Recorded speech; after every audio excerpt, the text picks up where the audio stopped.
Today we're reacting to 10 dangerous jobs. And you know what? If you're Ethan, being in the Sidemen can be a dangerous job. My guy has had his fair share of dangerous experiences. No, that's not being brave, bro. That's being a fucking idiot. That's what it is. That's being really idiotic. Can you see the screenshot right now? It's on the left, Harry. Where? No. Which one? Where? The two yellow guys in jumpsuits. Two yellow guys. It's on the left. As a Harry-esque look to him. A little bit. I mean, like European Harry. It's a European Harry. Yeah, you can see like the I don't third of think his so. face. I don't know. Zerka, what are you trying to do? It make you feel like it's you. Does it? I think you're stretching here, my friend. But There's a Harry there for sure. No matter the circumstances, at some point in our lives, most of us have to get a job. And while we're all very familiar with the regular 9 to 5, there are in fact some pretty incredible people out there who take working to the extreme. I've seen this before, yeah. The Donnies that do those little towers are nuts. And take on some of the most life-threatening jobs around. The window cleaners get paid racks. They get like 100k a year. If you weren't scared of heights, it's actually a decent job to do, you know? You just kind of fuck about with your mate on a platform, wipe some windows. Bit cold. Fuck about. I bet you see mad stuff as well, cleaning apartment windows. Yeah. Right? 'Cause you just appear. You just appear. Yeah, it's nuts. Pete's got a whole different idea of what he wants to do for window cleaning. He's like, yeah, I could see some shit. Look, it's a perk of the job. Vic's going dogging. Vic's essentially going dogging. Boy, Vic. Boy, you're Vic. Fucking hell. What a gamer tag that is. Smoke jumper. A smoke jumper? We all know what to do when we see a fire, right? Get as far as humanly possible and call for help. But, of course, someone has to be the help. Firefighters have one of the most dangerous and important jobs in the world. Meet the smoke jumpers, the firefighter elite. I'm learning something here. Oh, yeah, I didn't know this was a thing. And they do one of the most insane but crucial jobs around and fight the fires. What? Sorry, boys. Some fucker has just started using some power tool outside my window. Let me just... Name a more iconic duo than Harry and someone with a power tool following him around, fucking up his we was recording and someone subscribed to me on Twitch and it scared the fuck out of me. Well, you'll have to deal with that, Harry. He's doing a dangerous job. Let me just... I'm just shutting the blinds because... Just open the window and say, shut the fuck up. I'm reacting to 10 dangerous jobs. I live on a building site. One sec. Okay. Right, I'm good to go. You've probably heard of the California forest fires, which, due to dry conditions, have done billions of dollars in damage in the past few years alone. Well, these fires usually start out in the middle of the forest, where there are no roads or ways for traditional firefighters to get in. So they parachute in the sky. Smoke jumpers parachute directly into forest fires in order to keep them from spreading. Of course, that's so in the sick. wind as they're falling, and they can end up right in the middle of a blazing inferno. Look how low the plane is. Skydiving, terrifying. Fires, terrifying. Skydiving into a giant fire with no way out? Just another day at the office for the smoke jumpers. They must fuck. Smoke jumpers. Mountain route driver.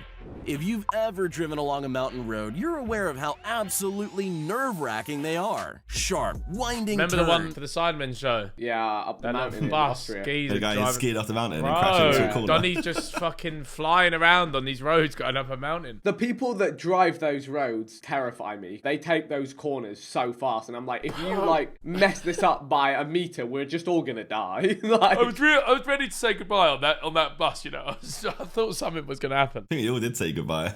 At one point, it actually crashed into like a bunch of snow on the side of the road. It's nuts. In some parts of the world, buses are the only way to that get was from what it one was like. place The to corner of the another. bus was When going these over places the edge have of the mountains road. between them, bus drivers have to be extraordinarily careful. If you meet After someone, you're all, fucked, they're right? responsible Like, not ease just for past their it. own lives, but for the lives of everyone on board for the treacherous journey. One wrong move and the entire bus can easily start careening over a cliff. Yeah, fuck that for a laugh. Along with memorials for unlucky crash victims littering the sides of the roads, can't make it easy to take on this job. That's so like sketch, bro. It's like a meter of wiggle room, and then you're just off. I'd still argue driving in East London is dangerous. More dangerous. Professional cliff diver. Many people grow up with the dream of one day being a professional athlete. And cliff diving is an extreme I'd sport love to that's go watch one of gained these one day. massive popularity the world My over God. in recent years. Put the two together and you'll find the relatively fledgling world of Gainer. professional cliff diving. Come on. Oh my Donnie hit the gainer. Have you seen the belly flop ones? Yeah, I've seen the belly flop ones. The belly flop competitions are nuts. You've got to be hugely courageous to willingly That's it. jump off a cliff for I fun. wish I had the bottle to do that, you know. Yeah,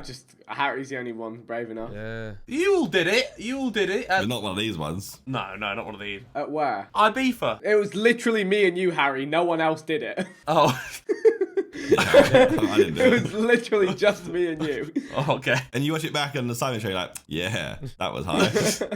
Most dives are from 50 to 80 feet in the air, with the highest being about 100 feet above the water. From heights like that, Look at that. divers can hit the water at speeds of 55 miles per hour, or almost as fast as a car on the highway. With those kinds of impacts, serious injuries can happen very easily with just one wrong move. So, professional cliff divers who compete in competitions have to undergo super hardcore training. Shut up, fuck it. This year, I'm jumping off a You're gonna jump cliff. off a cliff. Fuck it, I'm Yes, doing I love to hear it, Yeah, Ben. fuck I love to Fuck, hear that's it. Here one- we go. That's one thing I need to do this year. Oh, fuck it, I'm jumping off a People cliff. often break bones or go into shock and nearly drown, to. making cliff diving not just one of the most terrifying, but one of the most dangerous professions around. Jeez. That one's mental. It's crazy, man. Skyscraper window washer. There you go. Dogging. Glorified dogging. I mean, sure, a big building is cool and all, but have you ever stopped and noticed how clean the windows always seem to be? Not a Halo Tower, they weren't. They were fucking grubby. Could barely see out the windows in the Halo Tower. Tom Jizzle hasn't seen the sun in years. Repelling window washers have one of the most dangerous jobs in the world. They have to jump over the edge backwards with nothing but a rope harness securing them to the top. That'd be fucked up to the verge. Yeah. Jumping off the top of a building every day might seem at like the that, most that's fucking- terrifying On a platform, part. I'd be That's alright, not even fucking that. Yeah. abseiling While down it. dangling from the harness, they have to clean the windows perfectly while being slung around by winds that can reach upwards of 40 miles per hour at some altitudes. Then, yeah, while bird the is sun is different. still out, they have to make it all the way down, nuts. cleaning every floor's windows as they pass. The worst part is, by the time they get to the bottom, the upper floors have already gotten dirty again. I was about to say that, right? It's quite a Yeah. pointless task. Yeah. Icefall Doctor.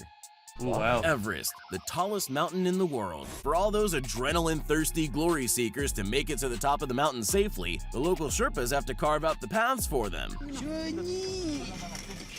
You know, Everest is like, it costs you can pay 50k and like you can be your 40, 50k, and if you're quite inexperienced, you can do it. Like you don't have to do any climbs for it. Like you just get taken Really? up by a guide. Yeah, it's become like a tourist trap. 50k and you get taken up there. That's what it costs. But then there's like queues up Everest because people just are like really shit and like cause big Yeah. backlogs. On the way up, the Sherpas have to set up ladders and footholds to get tourists across massive crevices that are usually thousands of feet deep. Oh, fuck that for a laugh. Nah. To do this, they have to throw the ladders over the crevice, and then while it's still unsecured, Nah. Fuck that. crawl is across real. on their hands and Yeah, that's knees, real. with certain doom thousands what of you'd have feet to do below to them get- to make it to the other side and secure the ladders so that the tourists can get across safely. See, again, that's one of those things I wish one day I could say, oh, I've done it. Look, here's the picture of me up there. Sidemen climb Everest could be done. That's a great doc. First Sidemen to reach the top of Everest wins 100 grand. Oh, But you could just eat different colour food, honestly. Imagine getting a 10 of 10 on that video. oh, you bar, bro. Linemen. You couldn't be watching this video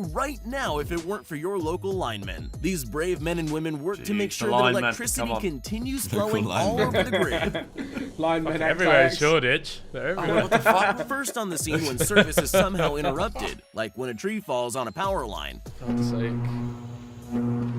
As crazy as it sounds, they have to actually fix the live wires by hand, Yeah, with it's nothing more than fucked. some insulated rubber gloves between them and 1.21 Yeah, that's like my. gigavolts straight to the if I heart. had sea lightning like that or sea electricity like that, I'd freak the fuck out. I'd hate that.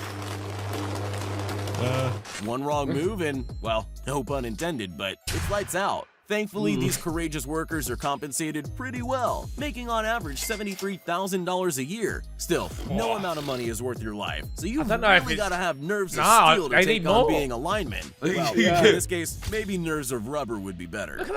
Yeah, that's Electrician bonkers, man. alphaness. That's bonkers. What would you think of a job where you only Yeah, had I've to seen change a these light ones. bulb once every 6 months? You probably wouldn't imagine it being a well-paid job. Well, think again, because Do like that's 2 where the jobs a year, brave bro, and that's electrical it. alphinists come into play. I won't lie, they say you were like a nightscape or something. Why wouldn't you just do this job as like a Well, part-time that's it. thing? That's it for them. It's just a thrill, yeah. Just twice a Yeah, year. every Extra now peas, twice a innit? year. Yeah, I suppose Bish bash so. bosh. Alright, Easy. Nightscape. Fucking there you go. We've solved it.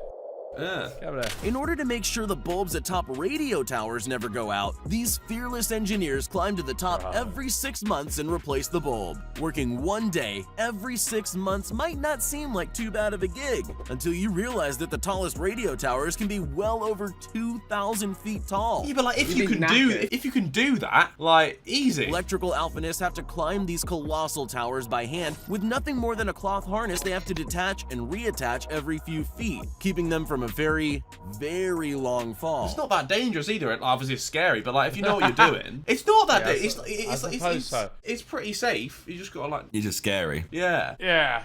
Like look at that. That's fucked. It's like Go 8 but on steroids. On the biggest kind of steroids you can buy, my friend. It's a bit of a difference. Lifeguard. If you've ever been to the beach or a public pool, chances are you've come across a lifeguard before and thought they have a pretty relaxing job. They're always pretty sound lifeguards, I've found. I can picture Harry being a lifeguard. Does seem like quite a fun job, to be fair. Like a bit of a thrill in it, bit of adventure. Although I think he'd see someone flailing about and just go, oh, Not again. here I go. On some especially dangerous beaches, like the famous surfing spot, the 7 Mile Stretch, lifeguards have to save as many as 20 people a day. Jesus. That's long. Well, that's stress. That's too much. Wind turbine technician. This looks What? scary. Yeah, the top of them, they just stand there like. They kind of freak me out a bit, big windmills as well. There's something ominous about them. I don't know why. Like, Those giant wind turbines can get damaged, and since they need to be repaired quickly, wind turbine mechanics are on the job. These slightly insane, but definitely very brave men and women Bro. actually have to climb up these 350-foot high turbines with nothing more than the kind of rope harnesses rock climbers use. saw Tom Then, Scott did while this. they're still moving, they have to latch onto the blades themselves and then manually fix any holes with sanders and drills. yeah, like hang on a minute. Like they've suctioned themselves on. That's horrifying, bro. That's horrifying. The blade just starts spinning. You're like, oh. They are in the windiest places too. Yeah. Gardener. Huh? What?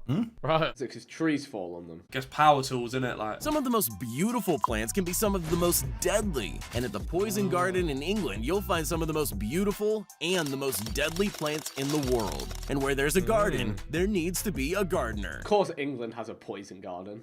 Yeah. Every plant in the garden is poisonous, with some being able to kill you with just a few drops of their juice, or burn your skin for up to 7 years. As a very God. well-advised precaution, the gardeners at this truly unique site have to wear protective clothing to cover their skin, eyes, mouths, and face, so they don't come into contact with any of the lethal foliage. So what do visitors do? Just like stay clear? Just look at them, innit? That's one tourist attraction I think I'll stay far away from. Oh, there we go, boys. That was that. You know what? Quite interesting. Which one could you do, do you reckon? Like, if you had to do one? Could do. Yeah, like which one could you firm? Lifeguard. Yeah, like yeah. Oh, no. I saved Calyx. Yeah. I saved Calyx from the high seas. I go 2 days a year. Oh, I like to do the bus driving. I think it's a lot. I'll do the cliff jumping. I'll just jump. I'll do some think- I just bombshells. want to drive. I want to drive down the roads. You'd be good at that, Josh. Fuck. Oh, you take. Oh, let me get in the garden then. Let me get in the garden. Garden affairs. God, Get in the garden.